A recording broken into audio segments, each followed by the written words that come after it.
नमस्कार नमस्कार दोस्तों, कैसे हैं आप। मैं चरणजीत अरोड़ा एक बार फिर से स्वागत करता हूं आप सभी का मेरे इस चैनल जिसका नाम है higher mathematics by Charanjit Arora. आप इस चैनल को लाइक कीजिए, सब्सक्राइब कीजिए और अपने दोस्तों के साथ शेयर कीजिए। आज एक बहुत इंपॉर्टेंट चैप्टर जिसे हम क्वाड्रेटिक इक्वेशंस बोल रहे हैं उसको स्टार्ट करने जा रहा हूं। तो सबसे पहले तो समझते हैं कि क्वाड्रेटिक इक्वेशन किसे बोला करते हैं। An equation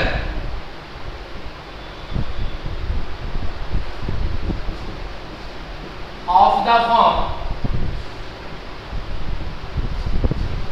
ax² plus bx plus c equal to 0। एक वो इक्वेशन जिसे आप इस फॉर्म में लिख सकते हैं उसे हम क्वाड्रेटिक इक्वेशन कहते हैं, जहां पर ये a b और ये c ये सब रियल नंबर्स हैं, लेकिन a can not be 0 where a b and c are real, a can not be 0। अब a 0 क्यों नहीं हो सकता? आप बोलेंगे अगर a 0 हो गया तो ये फर्स्ट वाली टर्म 0 हो गई, तो इस इक्वेशन का नाम क्वाड्रेटिक इक्वेशन नहीं रह जाता, फिर वो लीनियर बन जाएगा। ठीक है, बाकी दोनों 0 हो जाए कोई दिक्कत नहीं है। यानी क्वाड्रेटिक वाली टर्म अगर मेरे पास नॉन जीरो है तब वो क्वाड्रेटिक कहलाएगी। अदरवाइज अगर ये 0 हो गया तो ये टर्म ही खत्म हो गया। ठीक है, तो इसे हम क्वाड्रेटिक इक्वेशन बोला करते। अब क्वाड्रेटिक इक्वेशन को सॉल्व करने की बात करते हैं। Solution of quadratic equation.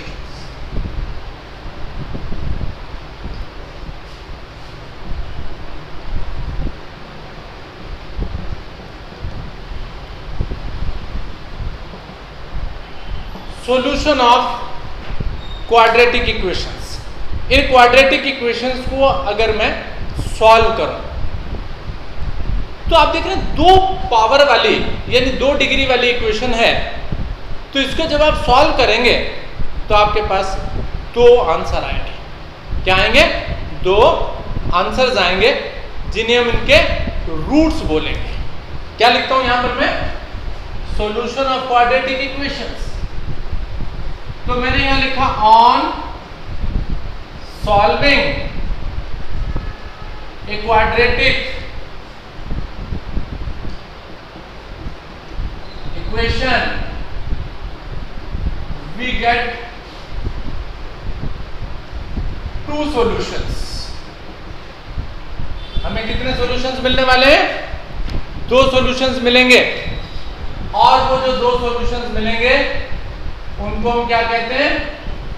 Roots of quadratic equation।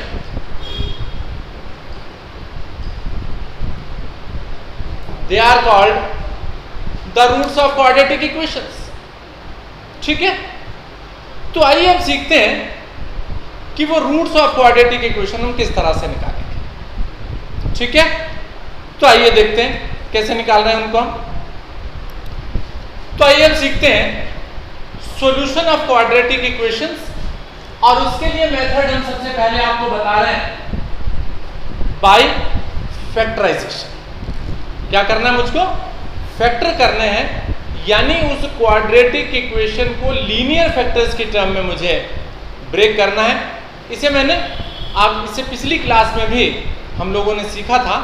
तो आइए उसी चीज को आगे रिवाइज करते हुए हम कुछ एग्जांपल्स आपके साथ डिस्कस करने जा रहे हैं। 2x² minus 5x plus 3, 2x² minus 5x plus 3 equal to 0। ये मेरे सामने क्वाड्रेटिक इक्वेशन है और मुझे बोला गया इसको सॉल्व कीजिए। ठीक है, यानी इसके रूट्स फाइंड कीजिए। सॉल्व करने का मतलब क्या होता है? सॉल्यूशन का मतलब अगर आपसे पूछा जाए कि सॉल्यूशन का क्या मतलब होता है, सॉल्यूशन का मतलब ये होता है कि x की वो वैल्यू जिसको यहाँ भी पुट करूँ यहाँ भी पुट करूँ और सारा सॉल्यूशन करूँ तो इक्वल टू किसके आ जाए? 0 के इक्वल आ जाए आपके पास, तो दैट वैल्यू ऑफ x या those values of x are called the solution, उसे सॉल्यूशन कहेंगे। आइए निकालते हैं उसको, कैसे निकालेंगे जी। अब फैक्टराइजेशन कैसे करेंगे? क्वाड्रेटिक पॉलिनोमियल आपने पिछली क्लास के अंदर सीखा था कि किस तरीके से पिछली क्लास में हम पॉलिनोमियल को मिडिल टर्म को ब्रेक करके उसका फैक्टराइज करते हैं। तो यहाँ भी हमने क्या करना है, इस -5 के ऐसे 2 टुकड़े करने हैं जिनका प्रोडक्ट करें तो इस कॉर्नर वालों के मल्टीपल के बराबर आए। कॉर्नर वालों का मल्टीपल कितना दिख रहा है बेटा आपको? 2 into 3 दैट इज 6। तो ऐड करें -5 आए और मल्टीपल करें तो प्लस का 6 आए। तो मुझे तो समझ में आ गया 2x² माइनस का 3x और माइनस का ही 2x और प्लस का 3 इक्वल टू 0। अब देखिए -3 -2 ये -5 हो जाएगा। अब इस -3 और -2 का मल्टीपल करूंगा तो इन कोने वालों का मल्टीपल जो कि प्लस का 6 आ रहा था मेरे पास, उसके इक्वल आ जाएगा। Is it fantastic? अब क्या करें, इन दोनों को इकट्ठा लें, 2x² माइनस 3x, इन दोनों को इकट्ठा लें, लेकिन इनमें पहले वाली टर्म माइनस की है इसलिए आप माइनस का निशान बाहर निकाल लीजिए, और माइनस का निशान बाहर निकालने से अंदर वाली वैल्यू के साइन चेंज हो जाते हैं और इक्वल टू 0। ठीक है, ये आ गया। अब कॉमन निकालिए इसमें से कॉमन निकला x, यहां बचा 2x माइनस 3, यहां से निकला माइनस का 1, माइनस तो ऑलरेडी है और कुछ कॉमन नहीं दिखता। कॉमन का मतलब होता है अंदर वाली टर्म को किसी एक नंबर से जिससे हम डिवाइड कर सकते हैं, that is called the common. तो वो कॉमन हुआ -1, माइनस बाहर पहले निकाला हुआ, इसका मतलब 1 से अंदर वाली टर्म को डिवाइड कर देंगे तो वो बिल्कुल सेम रह जाने वाली है। अब 2x माइनस 3 2x माइनस 3 दोनों में से कॉमन निकालिए। आप देख रहे हैं दो फैक्टर हो गए थे हमारे, 2 चीजें हो गई थी, 2 टर्म्स, एक टर्म यहां तक, फिर बीच में माइनस, फिर दूसरी टर्म। इन दोनों सेक्शंस में मुझे क्या कॉमन दिखाई दे रहा है? 2x minus 3। अब 2x माइनस 3 जब इसमें से निकालूंगा तो यहाँ क्या बचा? x और -1 बचा उस साइड इक्वल टू 0। तो आपके पास कितने ब्रैकेट्स आ गए? क्या हो रहा है उनका? आप कहेंगे 2 ब्रैकेट्स हैं, दोनों का मल्टीप्लिकेशन हो रहा है और इक्वल टू 0 आ रहा है। तो आप क्या बोलेंगे? या तो पहले वाला ब्रैकेट इक्वल टू 0 और बीच में और लिखना होता है, या दूसरे वाला bracket equal to 0। Either the first bracket is equal to 0 और the second bracket is equal to 0। Is it fine? अब इस x की वैल्यू निकालनी है मुझे। इससे मेरे पास 2x is equal to 3, x equal to 3/2 और x माइनस 1 इक्वल टू 0, 1 को उधर ले जाओ, x की वैल्यू 1। तो आपके पास x की 2 वैल्यूज, एक 3/2 अनदर 1, दोनों के दोनों क्या कहलाएंगे? These are the roots, x equals to 3/2 and x equals to 1, these are the roots of the quadratic equation.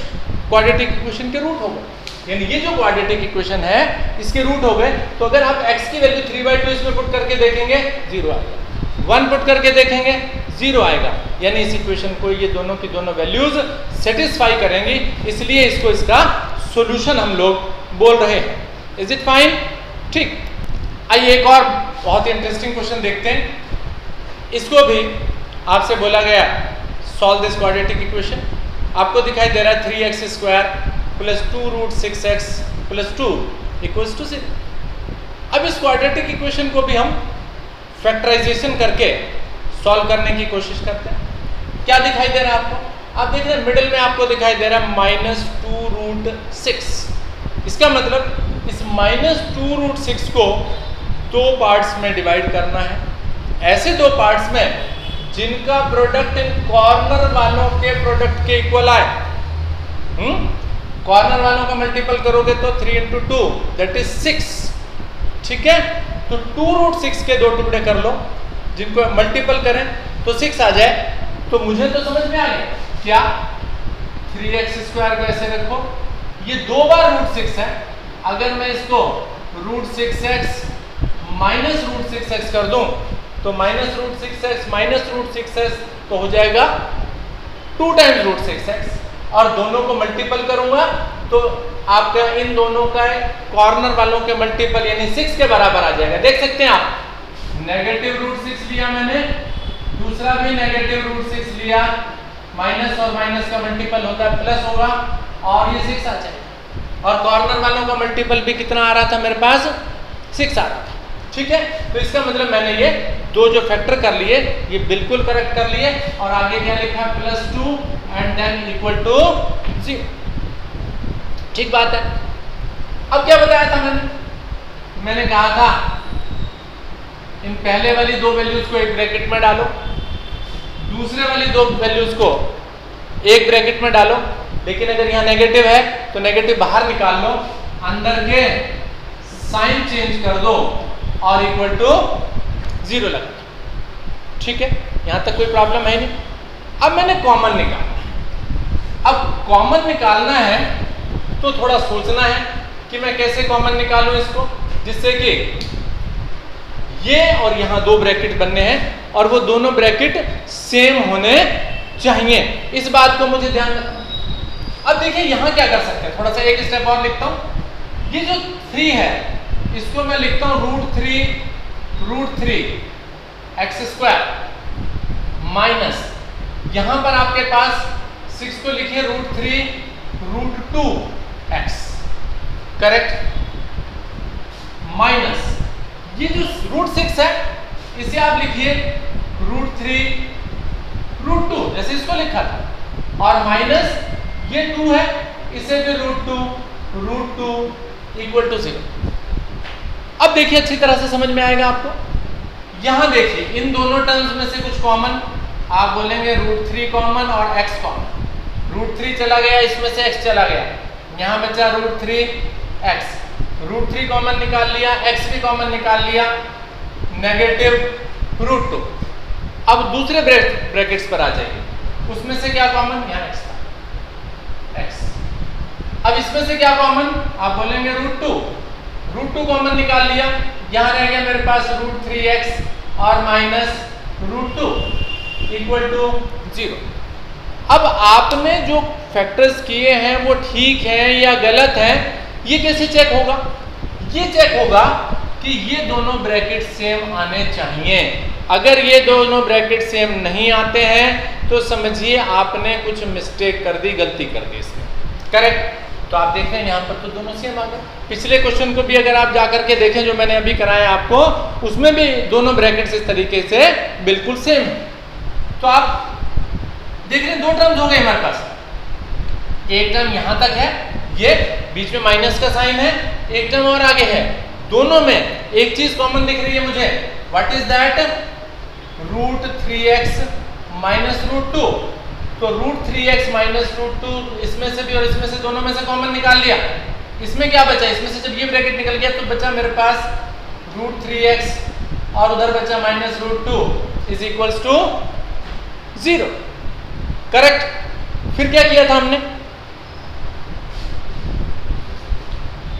बोला कि दो ब्रैकेट्स हैं, एक ब्रैकेट दूसरा ब्रैकेट, दोनों का मल्टीप्लिकेशन और इक्वल टू 0। तो क्या लिखेंगे आप, या तो पहले वाला ब्रैकेट इक्वल टू 0 या फिर दूसरे वाला bracket equal to 0। Either the first bracket is equal to 0 और the second bracket is equal to 0। तो दोनों को सेपरेट सेपरेट इक्वल लिख दिया।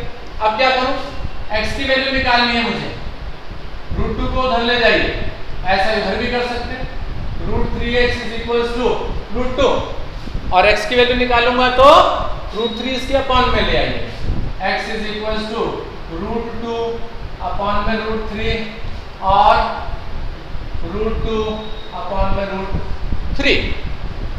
अब दोनों के दोनों जो आंसर आए मेरे पास वो सेम है, इसका मतलब x की वैल्यू जो है मेरे पास √2 अपॉन 3 और दूसरा √3 से, these are the equal roots, दोनों के दोनों रूट्स क्या हैं, इक्वल है, ठीक है।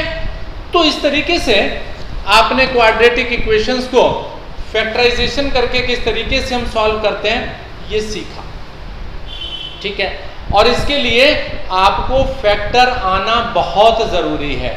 फैक्टर करना, मिडिल टर्म को स्प्लिट करके फैक्टर आपको आना बहुत ज़रूरी है। फैक्टर अगर नहीं आते हैं तो आप उसको थोड़ा सा प्रैक्टिस कीजिए और प्रैक्टिस करेंगे आसानी से हो जाए। अब आप कहेंगे क्या कोई और रास्ता नहीं है? यस, और रास्ता भी है, लेकिन आप अगर क्वाड्रेटिक इक्वेशन के फैक्टर करके सीख लेंगे तो क्वेश्चन बड़ी जल्दी हो जाएगा। ठीक है, और रास्ता भी आपको बताएंगे, लेकिन आज नहीं बताएंगे। नेक्स्ट वीडियो में आपके साथ शेयर करेंगे कि किस तरीके से क्वाड्रेटिक फार्मूला कहते हैं उसे, हम क्वाड्रेटिक फार्मूले का यूज करके हम इस क्वाड्रेटिक इक्वेशंस को सॉल्व कर सकते हैं। इसके अलावा एक वीडियो और भी मैंने आपके साथ शेयर किया हुआ है और उसमें उसका नाम है bye completing the squares, solution of, उसका नाम था solution of quadratic equations bye completing the squares. ठीक है, तो उसको भी आप सर्च कीजिए मेरे इस चैनल पर और उसे भी देखिए, वो इससे आगे की कड़ी है।